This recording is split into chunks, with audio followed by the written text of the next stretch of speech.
Investigators are still unraveling information about the gunman and his motives. For more insight into that part of the story, I'm joined by Mary Ellen O'Toole. She's a former special agent with the FBI's Behavioral Analysis Unit, also the current director of the Forensic Science Program at George Mason University. And Mary Ellen joins us via Skype. Welcome. Thank you. So the gunman had been questioned by the FBI before. Nothing came of it.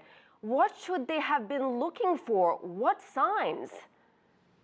Well, what people need to understand is that we are still not where we want to be when it comes to the prediction of violence. And however, we are able to prevent violence if we know the warning signs. But here's the problem. The cases that the FBI had were 3 and 4 years ago. So the signs that would be indicative that this person had decided to act out violently apparently were not there. And those are the signs that one looks for. And that means the individual started to take steps to put together a game plan to carry out this mission-oriented shooting. So if the signs were not there, many individuals can make threats. Many individuals can say very frightening things and have bad tempers and engage in behaviors that is questionable. But the vast majority never move on to becoming violent. So you have to be very careful because you can't arrest somebody for what they're thinking or because you think that they could act out violently, because prediction is not where we want it to be when it comes to this kind of violence. Mary Ellen, there are still so many unknowns at this point. Witnesses say Mateen, the killer, had been spotted at this club before. What does that tell us? Clearly, he wasn't just there hanging out, having fun. This was a premeditated event of this scale. It had to be. You are so right, but here's the distinction.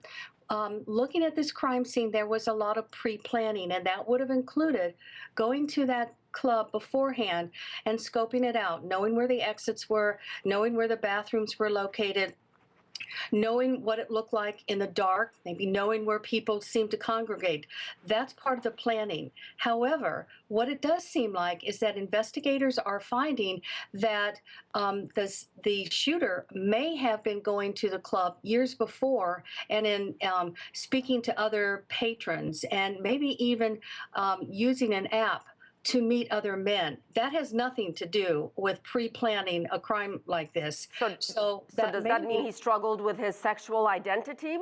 Yes, I think so. I think we have to be open to the possibility that this person was also struggling, ambivalent about his own sexual identity, and we have to separate that from what he was doing in checking out the dynamics of the club to carry out the shooting. So it could be both. So we have to be very discerning about separating the two and interpreting the two sets of behavior.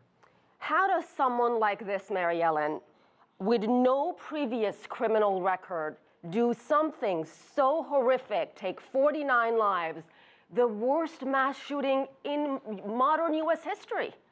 Yes, and that is very often the background of these mass shooters. They don't have a criminal history, or if they do, it's very minimal. Now, I need to say, though, there's a difference between having absolutely no criminal history and having no formal criminal history. In other words, he could have acted out criminally before this shooting, but was never arrested for it, or he didn't come to the attention of law enforcement. So the absence of a criminal history does not mean that prior criminal behavior is absent. So that's important to understand that distinction. Mary Ellen O'Toole, thank you so much. Totally my pleasure. Thank you. If you like what you just saw, follow us on social media and visit our website, CCTV-America.com.